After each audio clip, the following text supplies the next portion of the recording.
نصب تخصصی پکیج. دو قسمت پایینی پکیج ما 5 تا خروجی می‌بینیم به ترتیب از سمت راست.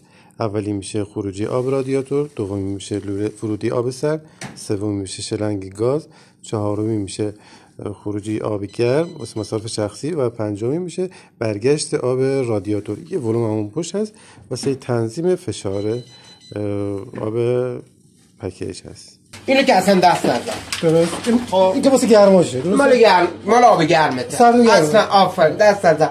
این درجه روی 85. درسته. خب ببین این خاموش. خاموش. درست. روی این میذارید. اینم نمیخواد. روی ببین دستگاه روشن شد. جهتش مشخصه. زمستون. ببین دستگاه روشن شد.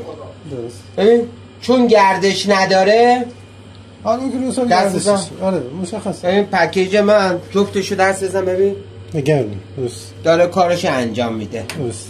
دکمه ریستار یه موقع اروری چیزی داد 30 ثانیه 40 ثانیه روی حالت نگه می‌داری دوباره برش میگردونی اینجا دوباره روشن.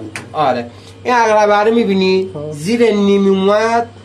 خب نشتی پیدا کرد یه ذره نشتی داشت یا نوسان پمپ آب چیزی بوده هوایگیری داشته.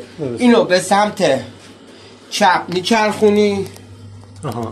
ببین عقربه داره تکون می‌خوره. درسته. بین 1 تا 2 نگر می‌داری. این تیکه که من توپق زدم. اوکی. حذفش کن.